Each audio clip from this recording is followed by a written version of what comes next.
اسی طرح ایک یہ بات بھی قابل توجہ ہے کہ بعض اوقات والدین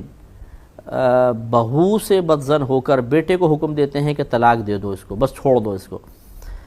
اب اس میں بعض اوقات حضرت عمر فاروق رضی اللہ تعالی عنہ کے عمل کو بھی بطور دلیل پیش کیا جاتا ہے کہ عبداللہ ابن عمر رضی اللہ تعالی عنہما نبی کریم صلی اللہ علیہ وسلم کی بارگاہ میں حاضر ہوئے، عرض کیا رسول اللہ صلی اللہ علیہ وسلم میں اپنی زوجہ سے بڑی محبت رکھتا ہوں، لیکن میرے والد عمر فاروق رضی اللہ تعالیٰ عنہ کا حکم ہے کہ میں اسے طلاق دے دوں، تو میں کیا کروں؟ تو سرکار نے فرمایا تم اپنے والد کا کہنا مانو۔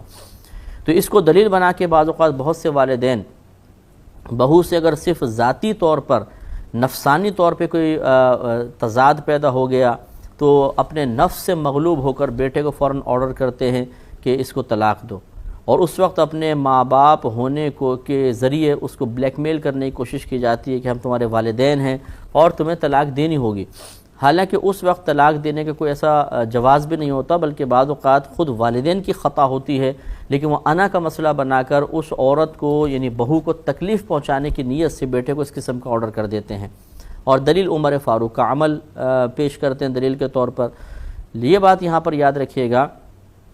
کہ یقیناً عمر فاروق رضی اللہ تعالی عنہ نے حضرت اپنے بیٹے عبداللہ ابن عمر کو جو حکم دیا تھا وہ اپنی نفسانی خواہش کے تابع ہو کر تو نہیں دیا تھا کہ بہو نے شاید چائے نہیں بنائی ہوگی، پانی نہیں پلایا ہوگا تو کہا کہ اس کو طلاق دے دو کیونکہ میرا کام نہیں کر رہی ہے، بلکہ ضرور وہاں پہ آپ نے کچھ شرعی قباحت ملاحظہ کی ہوگی۔ اور عبداللہ ابن عمر نے آ کر یہ نہیں کہا کہ حضرت عمر فاروق خواہ مجھے ایسا کہہ رہے ہیں، بلکہ انہوں نے صرف اتنا کہا کہ وہ طلاق کا حکم دے رہے ہیں حالانکہ میں اس سے محبت کرتا ہوں۔ اس کا مطلب ہے کوئی نہ کوئی وہاں پہ زوجہ کا قصور ضرور تھا، جس کو بنیاد بناتے ہوئے عمر فاروق رضی اللہ تعالی عنہ نے یہ حکم دیا۔ اس لیے نبی کریم نے فرمایا کہ عمر جو ہیں وہ جو حکم دے رہے ہیں بالکل صحیح دے رہے ہوں گے، اور آپ کی محبت اپنے مقام پر والد کا کہنا مان لو۔ تو لہٰذا اگر والدین زوجہ کو طلاق کا حکم دے رہے ہیں تو یہ پہلے دیکھا جائے گا کہ کیا ان کا ذہن حضرت عمر فاروق رضی اللہ تعالی عنہ کے ذہن کے مطابق ہے۔ حضرت عمر فاروق رضی اللہ تعالی عنہ کا ذہن تو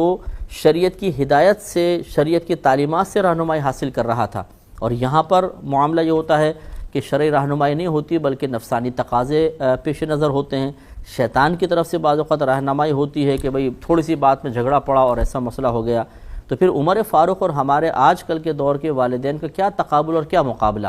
لہٰذا یہاں پر بھی اولاد کو سوچنا ہوگا کہ اندھا دھند اگر میں والدین کے اس تقاضے پر عمل کروں گا تو اس طرح ایک لڑکی پر ظلم کا مرتکب ہو جاؤں گا، اور ظلم کے معاملے میں والدین کے ساتھ تعاون کرنا یہ مناسب نہیں ہے۔ اب اس میں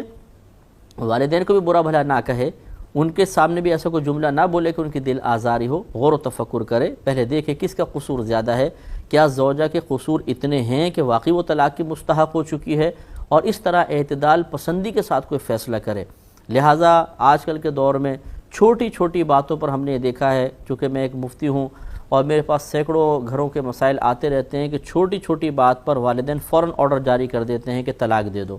اب بعض اوقات تو چھوٹے چھوٹے بچے بھی ہوتے ہیں، اور بیٹے کا کہنا کہ تم طلاق دے دو، ہم دوسری جگہ شادی کر دیں گے، ہماری ذمہ داری ہے۔ ٹھیک ہے، آپ تو کر دیں گے، لیکن جس عورت کو آپ طلاق دلوا رہی ہیں آپ اس کے بارے میں غور کریں کہ وہ آئندہ زندگی کیسے گزارے گی۔ ایک عورت پر جب طلاق یافتہ ہونے کا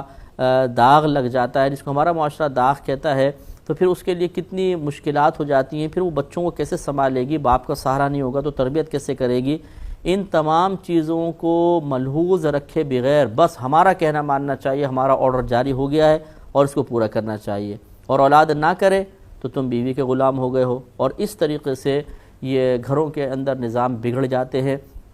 اور بہت ہی غلط قسم کے نتائج سامنے آتے ہیں، معاشرے میں بگاڑ پیدا ہوتا ہے۔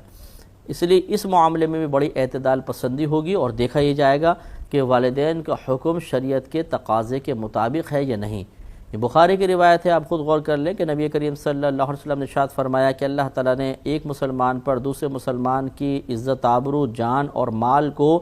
حرام قرار دے دیا ہے۔ تو اس کا مطلب یہ ہوا کہ کسی کی عزت کا مطلب حرام قرار دے دیا، ہم کسی کو ذلیل نہ کریں، کسی کو ڈیگریڈ نہ کریں، اور کسی کو ایسا نہ کر دیں کہ وہ معاشرے میں نگاہ اٹھا کے چلنے کے قابل نہ رہے۔ تو عورت کو اگر طلاق دی جائے تو وہ تو اسی طرح ہو جاتی ہے بیچاری، پورے خاندان میں کس کو جواب دے گی۔ لوگ یہ سمجھیں گے شاید اسی میں کوئی قصور تھا تبھی شوہر نے طلاق دی اور چھوڑ دیا ہے،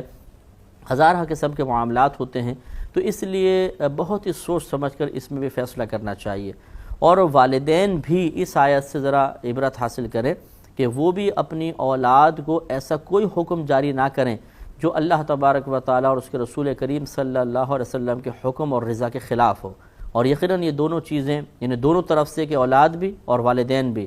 اسی وقت یہ فیصلہ کر سکتے ہیں کہ ہم دائرہ شریعت میں ہیں کہ نہیں، کہ جب انہیں شریعت کا علم ہو، لہذا علم بھی سیکھنا بہت ضروری ہے۔ لہذا خلاصہ کلام یہ ہے کہ اولاد کو بھی چاہیے کہ وہ اتنا علم دین سیکھ لے کہ جس کی روشنی میں یہ فیصلہ کر سکے کہ والدین جو مجھے آرڈر کر رہے ہیں، حکم کر رہے ہیں، وہ اللہ تعالیٰ اور اس کے رسول کے حکم کے خلاف تو نہیں۔ اور اسی طرح والدین کو بھی یہ شعور اور اتنا علم حاصل ہونا چاہیے کہ وہ اس بات کا صحیح فیصلہ کر لیں کہ ہمارا یہ حکم،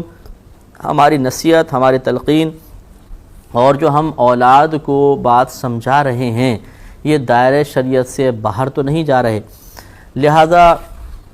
جب تک علم نہیں ہوگا تو مختلف قسم کی جہالتیں سامنے آتی رہیں گی، کبھی اولاد کی طرف سے منفی رویہ اور غلط رویہ، کبھی والدین کی طرف سے غلط طرز عمل، اور اس سے معاشرے میں بگاڑ پیدا ہوگا۔ لہذا کوشش یہی کرنی چاہیے کہ آدمی علم دین سیکھے، والدین کے کیا کیا حقوق ہیں، شریعت نے ہم پر کیا کیا لازم قرار دیا ہے، ایک مطلب اگر شوہر ہے تو زوجہ کے مجھ پہ کیا حق ہیں، والدین کے مجھ پہ کیا حقوق ہیں، اسی طرح والدین یہ دیکھیں کہ اولاد کے، بہو کے، گھر کے اور دیگر افراد کے ہم پر، یا ایک مسلمان کی حیثیت سے دوسرے مسلمان کے لیے کیا حق اللہ تعالیٰ نے تجویز فرمائے ہیں، ان سب کو ملحوظ رکھ کر پھر ہم فیصلے کریں گے اور حکم جاری کریں گے تو بہتر رہے گا، ورنہ بہت خطرناک قسم کی صورتحال سامنے آئے گی جیسے کہ معاشرے میں آپ دیکھ ہی رہے ہیں۔